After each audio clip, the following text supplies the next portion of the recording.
Cura 2025, 17º Congreso Nacional Bioquímico. Un evento imperdible donde se abordarán temáticas relevantes y los más recientes avances de la profesión.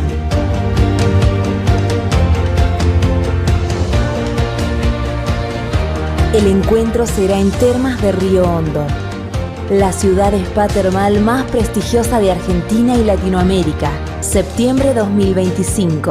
Termas de Río Hondo, Santiago del Estero. Te esperamos.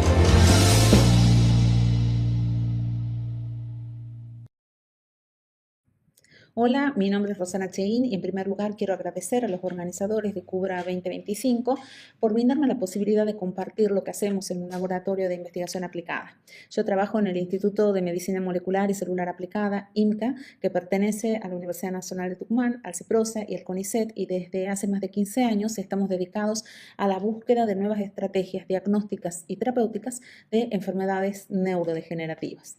Me gustaría contarles en esta oportunidad que lo que estamos haciendo es intentando validar nuevas tecnologías que han sido ya validadas en estudios multicéntricos en numerosos países para poder entregarlas al ente regulador de nuestro país y poder trabajar en nuestro país con estas nuevas tecnologías. Para ello contamos con un consorcio de asociación pública-privada mediante convenios de investigación y desarrollo entre nuestro instituto, Anlis Malbrán, a través de la doctora Claudia Perandones, que justamente, además de ser directora de Anlis Malbrán, es una gran parkinsonóloga, así que aprendemos mucho también de ella en el desarrollo de esto, y con el soporte incondicional del ingeniero Claude Burgio, que a través de 3 de sus compañías nos está ayudando muchísimo y siendo parte de todo este desarrollo.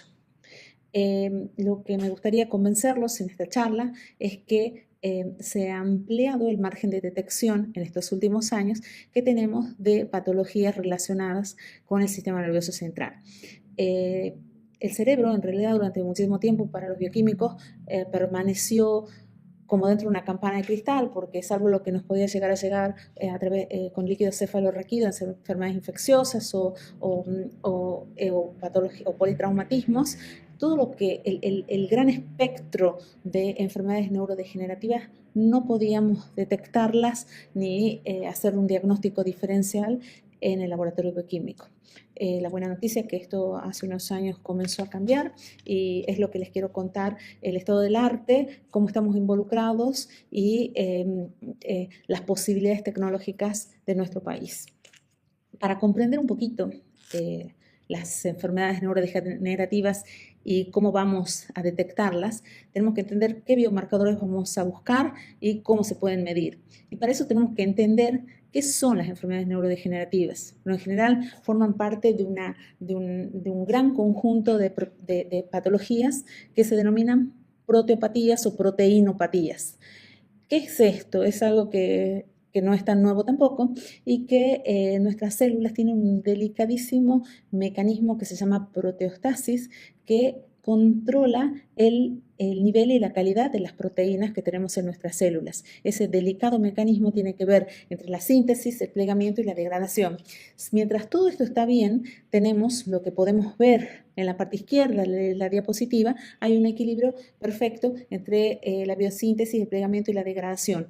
Pero cuando en determinadas condiciones, sobre todo el envejecimiento, factores ambientales como los pesticidas o un cierto background genético que pueden llegar a predisponer, estos mecanismos no funcionan de forma coordinada, se produce la agregación de proteínas. Y entre todas las macromoléculas que tenemos, cuando las proteínas se agregan y el sistema de clearance no responde, estamos en un serio problema, porque todas estas entidades clínicas que les voy a contar ahora tienen que ver con proteínas que normalmente producimos, que tienen una función biológica dentro de nuestra célula, pero cuando el mecanismo proteostático falla, se vuelven potentes tóxicos. Una cosa que es también muy importante que les cuente en este momento es que estos agregados proteicos son capaces de propagarse de una célula a otra, y cuando estos se propagan de una célula a otra, matan a una célula, van a la otra, reclutan la proteína monomérica que está funcionando normalmente y le enseñan a volverse patológicas, agregadas y patológicas. Esta propiedad de propagarse y ser infecciosas sin material genético le valió en el año 2012 el premio Nobel a Stanley Prusiner por las proteínas priónicas. Lo que les voy a contar ahora es cómo numerosas proteínas, además de las que definió en su momento Prusiner, que era la proteína priónica, tienen propiedades de prionicidad. Hoy sabemos que hay más de 90 patologías de alta, de mediana y de baja incidencia que están relacionadas con la agregación de proteínas que normalmente son funcionales, ya sea en nuestro cerebro, como en el caso de Alzheimer, Parkinson, demencia de cuerpo de Lewy, demencia frontotemporal, atrofia multisistémica, esclerosis lateral amiotrófica, y hasta, fuera del sistema nervioso central, la diabetes tipo 2, que quedará para otra charla. Todas estas condiciones, todas estas patologías, aparentemente son distintas, sin embargo, comparten un mismo núcleo molecular, que es la acumulación patológica de proteínas específicas que no solo dañan a la célula que produce el agregado, sino también que lo propagan y lo amplifican al daño. Ahora bien, la neurología ha comenzado a clasificar, cuando se comenzó a estudiar y a ver que dependían de proteínas agregadas, son ciertos tipos específicos de proteínas los que se agregan. Entonces, puso en grandes bolsas, por ejemplo, las que agregan una proteína, que es la proteína tau, que normalmente es una MAP protein, es decir, una proteína que estabiliza los microtúbulos, deja de estabilizarlos los microtúbulos, se fosforila, comienza a agregarse y se vuelve tóxica. Entonces, en ese conjunto tenemos las que se llaman taupatías, justamente porque la proteína tóxica es tau, y como buque insignia tiene el Alzheimer. Y el otro grupo grande son las sinucleinopatías, donde se encuentra la enfermedad de Parkinson, en la que la proteína que se agrega se llama alfa-sinucleína, que es una proteína que es muy útil en la neurona en muchas funciones, sobre todo en todo lo que tiene que ver con la exocitosis de los neurotransmisores. Sin embargo, por ejemplo, la demencia cuerpo de Lewy o la atrofia multisistémica también se producen por estos agregados tipo priónicos de alfa-sinucleína. Y es muy importante el diagnóstico diferencial entre ellas, porque, por ejemplo, el Alzheimer es un tipo de demencia, pero la demencia Lewy-Body también, y sin embargo son de especies moleculares diferentes. Entonces, a lo largo de esta charla, les quiero contar cómo se ha progresado en esa detección y en ese diagnóstico diferencial. Como les decía, en este último tiempo, los bioquímicos estamos rompiendo la campana de cristal del cerebro y podemos detectar por Wi-Fi. El Wi-Fi celular tiene que ver con los exosomas, o sea, podemos detectar estos biomarcadores dentro de endosomas en sangre periférica. Y eso es lo que ha revolucionado en este último tiempo el diagnóstico bioquímico de estas patologías, algunas de ellas con alta incidencia poblacional. ¿Qué tecnologías se están usando en el mundo? Bueno, Simoa, que es Single Molecule Array, que es una tecnología que es muy caro. Un equipo de Simoa está entre $300,000 y $400,000. No estoy segura si hay alguno en Argentina, probablemente sí. He buscado y no he encontrado. Y los que tienen que ver con la Seed Amplification Assay. A ver, vamos a ver. Yo les contaba que el tema de estas proteínas que se agregan es que justamente son capaces de amplificar la patología en todas las células vecinas. Bueno, exactamente esa propiedad es la que usamos, o lo que vamos a usar mediante esta tecnología que se llama Seed Amplification Assay, para detectarlas. ¿Qué es lo que hacemos? Usamos justamente estos núcleos, la agregación patológica como núcleo de polimerización para amplificar la cantidad de semilla. Por eso se llama seed por semilla, porque en realidad es una semilla de polimerización. Si el paciente tiene alguna de estas patologías, seguramente va a tener esa proteína agregada, y esa proteína sirve de núcleo de polimerización si yo alimento al sistema con la proteína monomérica. Entonces, esas son las dos tecnologías. Simoa es un tipo de inmunodetección, en cambio esto es un tipo de amplificación, son dos tecnologías diferentes. Y dentro de la amplificación por semilla, del Seed Amplification Assay, les voy a contar la que más se está trabajando en el mundo y fundamentalmente la que tenemos nosotros acá en Tucumán y en Anlis Malbrán, que se llama RT-Quick, que significa real time, porque lo vamos midiendo exactamente igual del mismo modo que ustedes hacen el real time PCR, es una Quacking Induced Conversion. ¿Qué significa? Que a la proteína es una conversión de la proteína monomérica que nosotros le ponemos a patológica y que lo vamos viendo en tiempo real. ¿Y por qué Quacking Induced? Quacking es una agitación fuerte que lo que hace es que a medida que se va armando el polímero más grande, se lo rompe para que mediante esta agitación con unos bits especiales, esto permite que haya nuevos núcleos de polimerización, haciendo el sistema de amplificación más eficiente. Simplemente es eso.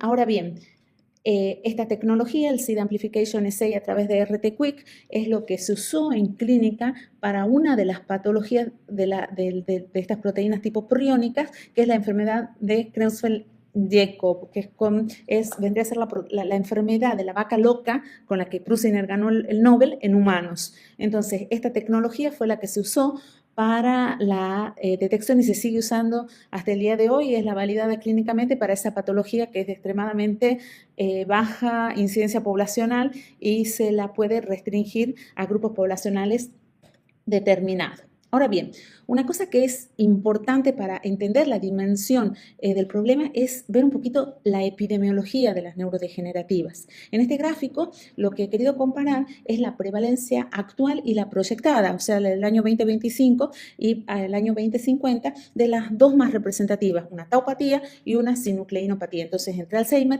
Parkinson, y lo hemos comparado. Es difícil comparar prevalencia de enfermedades que no tienen la misma cronicidad, pero hemos comparado con el cáncer de mama. Y este gráfico sí que es alarmante y sí que llama la atención, porque el crecimiento de la incidencia y de la prevalencia de las neurodegenerativas ha llamado muchísima la atención en este último tiempo. Fíjense, en este momento hay 10 millones de personas en el mundo con Parkinson diagnosticados. Hay un subdiagnóstico muy grande y se cree que en el año 2050 va a llegar a aproximadamente entre 25 y 30 millones de pacientes.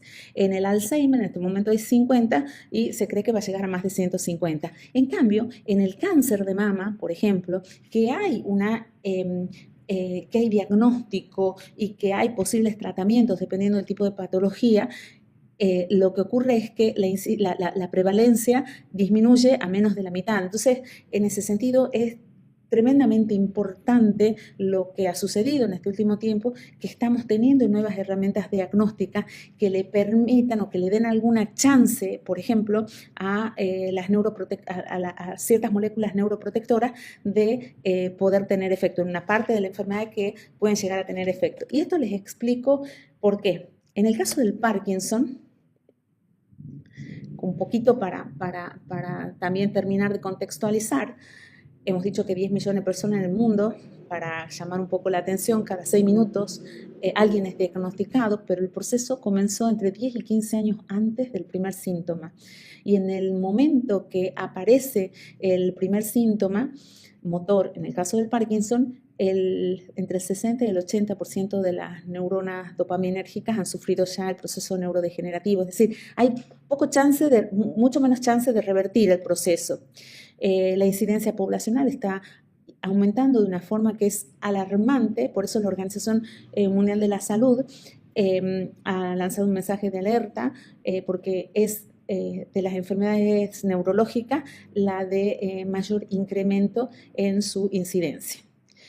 como hemos dicho, comienza entre 10 y 15 años antes de que comienza, si uno acá a los 60 años más o menos, comienzan los primeros síntomas motores, el proceso de neurodegenerativo, es decir, la agregación esa en cadena con amplificación de la sinucleína, comenzó en esta fase de la vida, ¿no? Y aparece con algunos síntomas clínicos que son totalmente inespecíficos, como ciertos tipos de depresión, por ejemplo, que algunos psiquiatras ahora están aprendiendo a reconocer, trastornos del sueño, sobre todo el sueño REM, dificultades en la olfacción, trastornos gastrointestinales.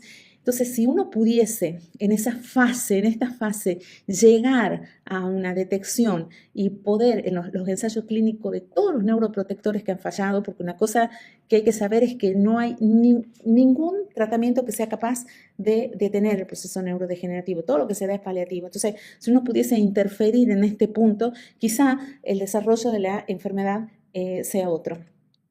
Ahora bien, ¿qué es lo que pasa en la enfermedad de Parkinson? En esta región tan pequeñita del cerebro que está marcada como con un puntito azul, si uno le hace un zoom, en esta parte se encuentra lo que se conoce como sustancia negra. Están los cuerpos de las neuronas dopaminérgicas, son las únicas que fabrican dopamina en el cerebro, y son negras porque cuando la dopamina se oxida simplemente produce neuromelanina que tiene color negro. Son las únicas neuronas de color que hay en el cerebro. En un paciente con Parkinson, en un paciente sano, claramente si uno realiza un corte histopatológicamente, un corte histológico, se puede ver claramente la marca de las neuronas dopaminérgicas. En cambio, en los pacientes con Parkinson, esa marca se ha perdido. Fue lo primero que observaron los neuroanatomistas. Si más adelante, cuando se siguió estudiando el proceso, se dieron cuenta que, por ejemplo, aquí alfa-sinucleína estaba en forma monomérica y hay una gran cantidad de alfa-sinucleína en el cerebro.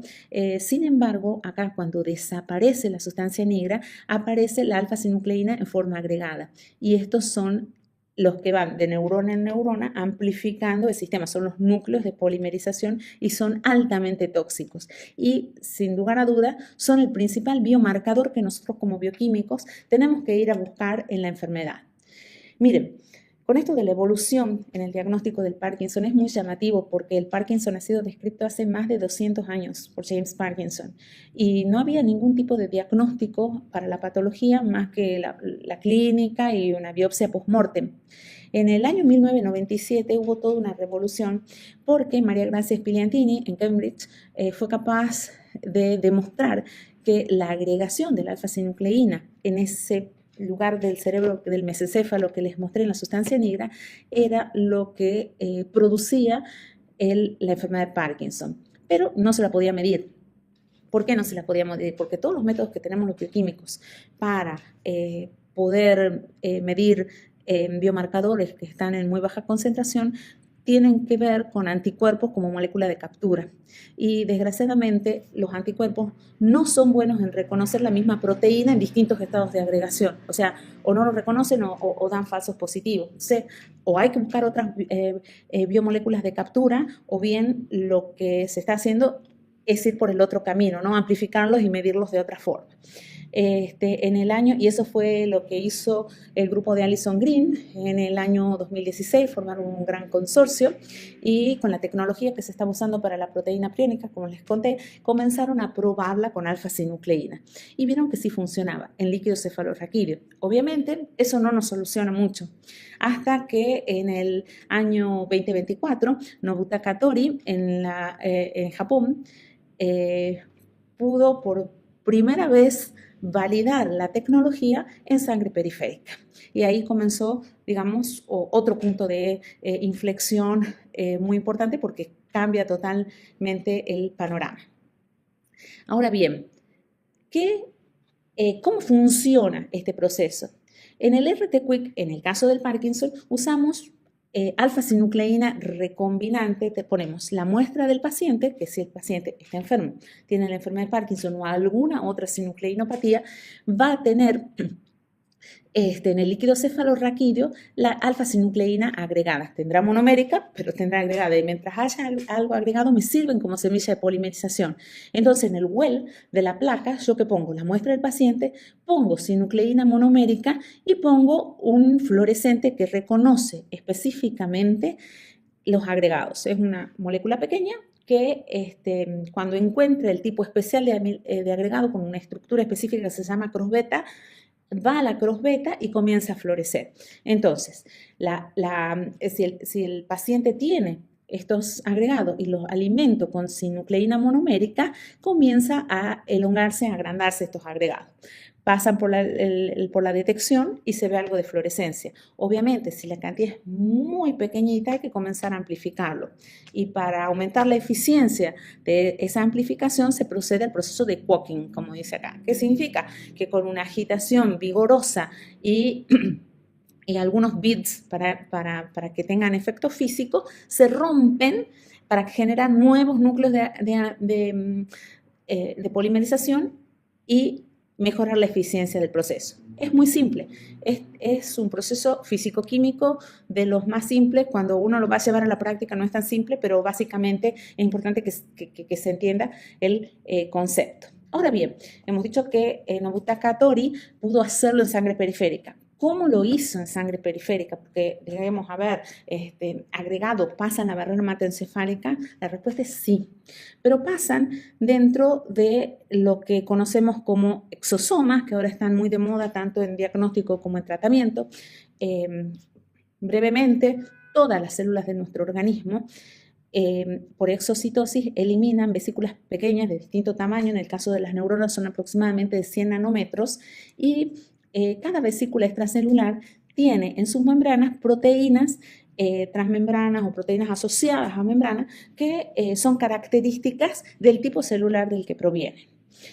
Si la neurona está sana, lo que lleva dentro ese exosoma es una foto de su citoplasma.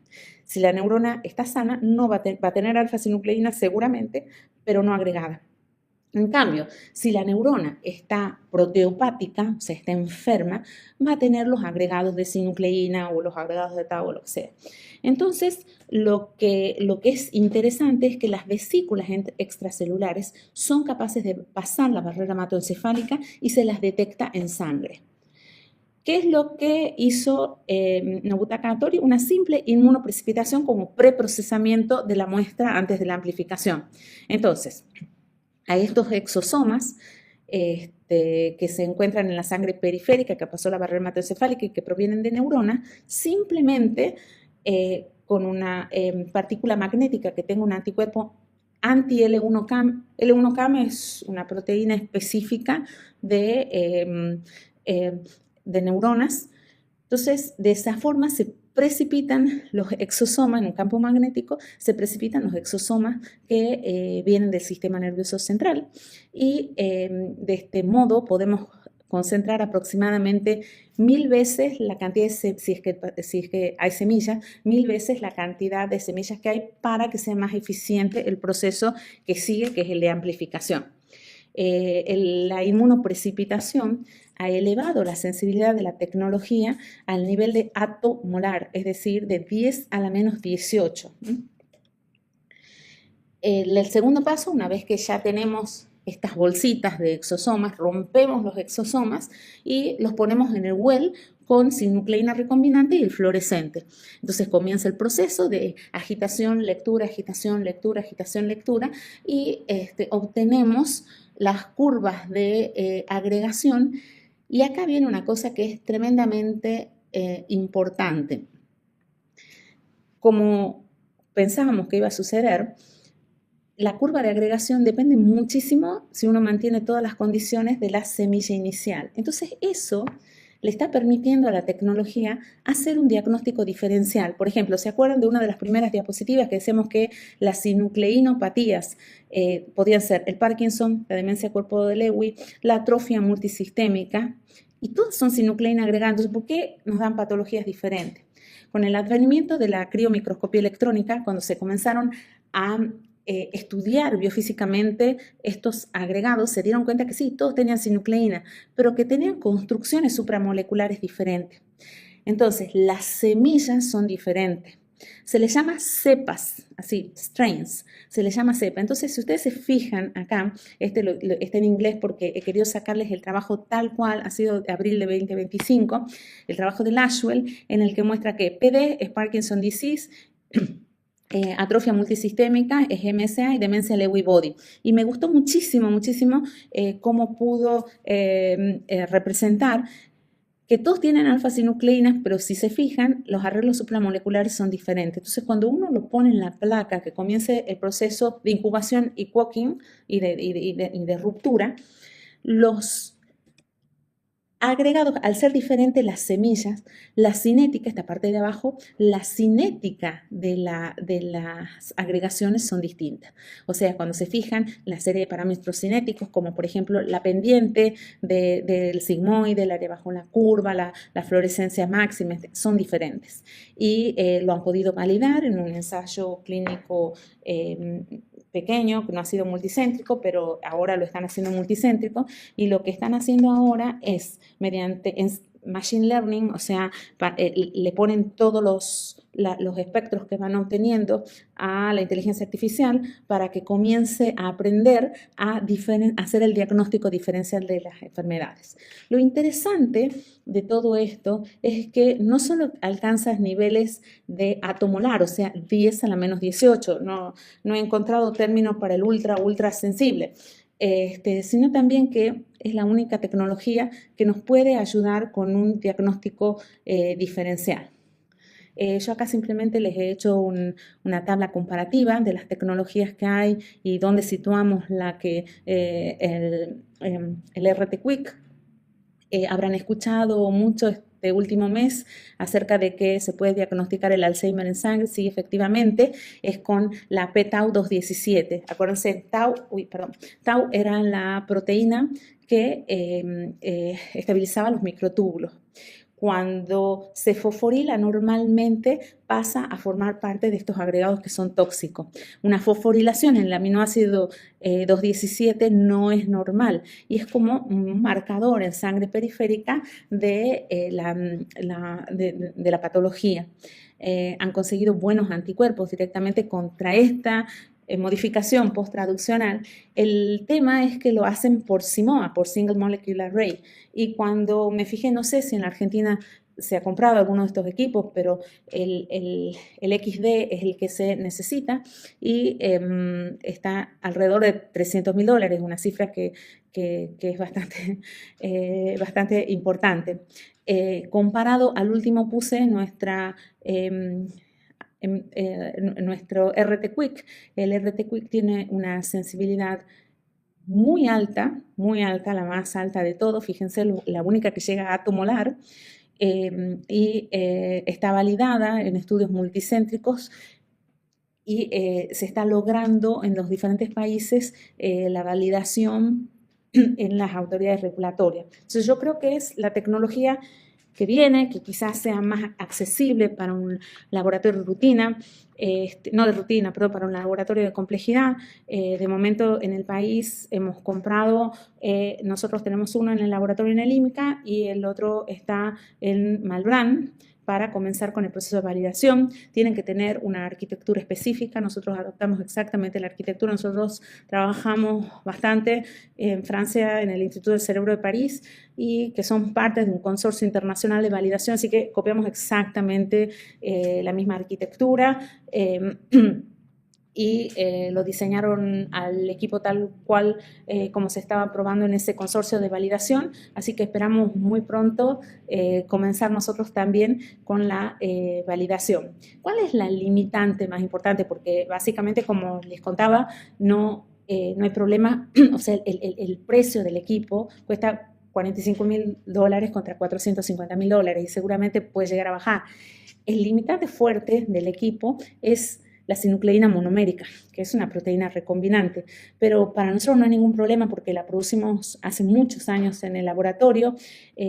Producimos alrededor de 100 miligramos por mes sin ningún tipo de optimización. Ahora estamos haciendo absolutamente todo lo que hace falta para poder escalar la producción. Y cuando yo hablo a veces a los becarios de que tenemos que contribuir en generar riqueza y base tecnológica para nuestro país, 100 miligramos, que es un tubo Eppendorf muy chiquitito, si consideramos el precio de la tonelada de soja en $310, son aproximadamente en un tubo mínimo 20 contenedores de soja. Por eso, por ahí la riqueza de base tecnológica es quizá la que nos pueda ayudar a salir adelante, ¿no? Entonces nosotros desde nuestros laboratorios buscamos las herramientas que nos permitan poder posicionar esto como un producto del mercado. Lo que se hace normalmente en todas las universidades, los institutos de investigación en el mundo, es generar empresas de base tecnológica que se dediquen a lo que sale de los laboratorios poder llevarlos al mercado. Así que, bueno, les presento nuestra empresa y la que está haciendo esto se llama Brindex.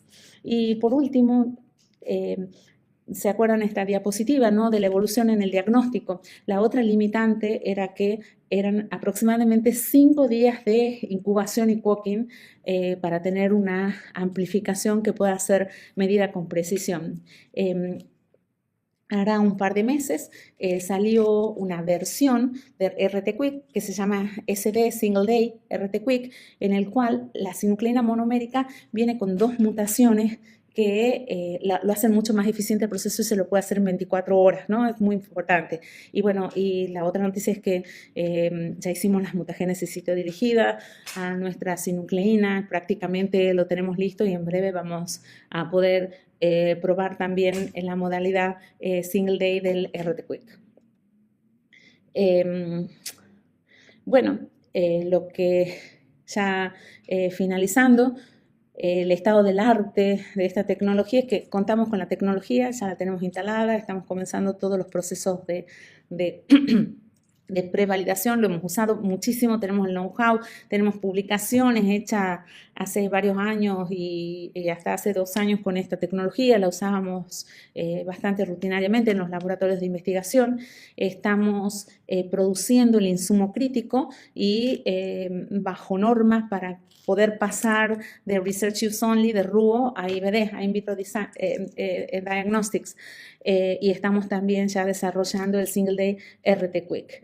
Desde el INCA también le queremos contar que no solo es este proyecto el que tenemos de diagnóstico de enfermedades neurodegenerativas, sino también que tenemos una patente que ya entró en fases nacionales en Estados Unidos y en 8 países, en el que usamos la otra tecnología. O sea, por un lado es la amplificación o bien salir a la captura. Como los anticuerpos no sirven para salir a la captura, hemos diseñado una molécula pequeña que diferencia muy bien lo agregado de lo monomérico y lo tenemos que adaptar para Simoa o, bueno, quizá alcance la sensibilidad para ECLIA, ¿no? La idea es eso, ¿no? Poder inmovilizarla y probar esto en superficies magnéticas, tanto para sinucleína como para tau, o sea, tanto para Alzheimer como para Parkinson.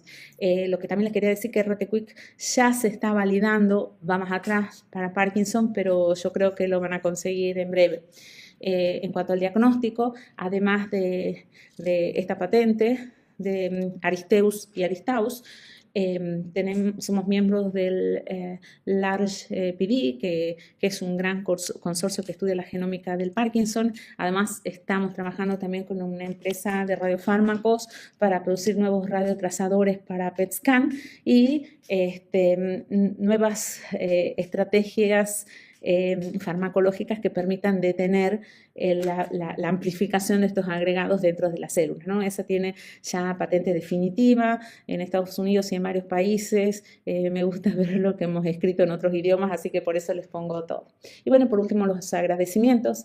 Yo quiero agradecer a la doctora Rita Reisman, que es la que nos llevó de la mano a la neurología en su laboratorio en el Instituto del Cerebro de París, al señor Claude Burgio, que a través de SkyBio y de Brindex nos apoya incondicionalmente, a mi querida amiga Clarisa Salado, que tiene una empresa biotecnológica en España y nos ayuda muchísimo en toda la parte de cultivos celulares para validación de tecnologías, a Raúl y a Gustavo Mostolaski, y por supuesto a nuestras instituciones. Y también a este gran grupo de gente joven súper comprometida para trabajar en estos proyectos que la verdad a veces son tan arriesgados que en contextos adversos como los que estamos pasando ahora asustan un poco. Pero bueno, nada, ahí vamos.